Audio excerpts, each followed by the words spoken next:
চাইনি চাইনি এই কারণে আমাদের দল ক্ষমতায় নেই। এখন বর্তমান আমাদের দল ক্ষমতা আছে। আমরা চাই আমাদের যে কর্মীগুলো আছে তাদেরকে সবাই মূল্যায়ন করা। দুর্দিনে যেই কর্মীগুলো আমাদের সাথে আইসে, যে দুপুরবেলা খাওয়াইতে পারি নাই এবং তাদের স্বাদগুলো ছিল ময়লা, কিন্তু এখন বর্তমানে এই কর্মীগুলো আমরা মিশিয়েও পাইতেছি না।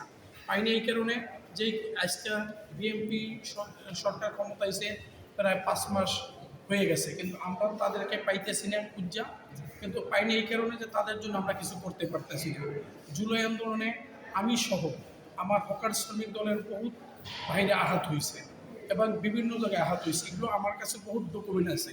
কিন্তু জুলাই আন্দোলন একমাত্র বলতেছে যে জুলাই ডাক্তারের সনদ, কিন্তু আমাদের তো ডাক্তারের সনদ আছে এবং আমরা যে আন্দোলনগুলো করছি, ওই যে ভাইরা আন্দোলনগুলো করছে, কিন্তু এখন জুলাই যোদ্ধা হয়েছে, কিন্তু এই যোদ্ধা তো আমরা চাইনি। আমরা চাইছি যে কীভাবে দেশটারে ফেসিস মুক্ত করতে হয়। এই দেশটা এখন ফেসিস মুক্ত হয়েছে একমাত্র। এখন আমরা চাই যে এই যারা আন্দোলন সংগ্রামী ছিল তাদেরকে মূল্যায়ন করা। একমাত্র এই যে আমার সাথে আমার ভাই জাকির, ওনার নাম, ওনাকে এখনও এই জুলাই আন্দোলনের বুলেট আছে, কিন্তু আমি চাই যে এদের মতো যারা অসুস্থ আছে তাদেরকে সুচিকিৎসা করা। আচ্ছা, কার্ড নিয়ে কি বলবেন? আপনাদের কি কার্ড পাওয়ার যোগ্য কিনা? আপনারা কি পেয়েছেন?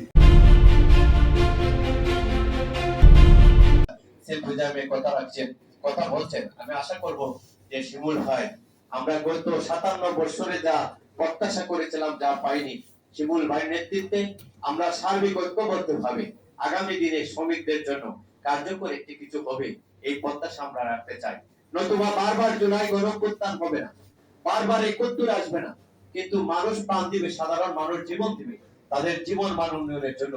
যদি রাজনীতি মানুষের জন্য হয়, আমরা যদি কিছু করতে না পারি, এতগুলো শ্রমিক সংগঠন মিলে যদি শ্রমিকদের অধিকারের জন্য ন্যূনতম কোনো কিছু করতে না পারে, তাহলে আমাদের শ্রমিক সংগঠন করে কি লাভ হবে? শুধু একটি মিছিল আর একটি মিটিং এর জন্য আমরা কাজ করব? তাই আসুন আমরা ঐক্যবদ্ধ হই। আজকে শিমুল ভাইকে আবারও ধন্যবাদ জানাই, উনি ওনার ব্যস্ততার মধ্য দিয়ে আমাদেরকে সময় দিয়ে কৃতজ্ঞ, আমাদেরকে কৃতজ্ঞতার পাশে আবদ্ধ করেছেন, আমরা ওনার কাছে কৃতজ্ঞ। আমরা চাই আগামী দিনে বাংলাদেশ এটাতে একটি নতুন প্ল্যাটফর্মে শ্রমিকদের অধিকার, শ্রমিকদের ন্যায্য মজুরি, ন্যূনতম মজুরি, বিশেষ করে আমার যে গ্রামের বাড়ি সেখানে বিশেষ করে প্রায় 24টি চা বাগান রয়েছে, চা শ্রমিকদের জীবন মান উন্নয়নে ও আমরা চাই যে কিছু করতে।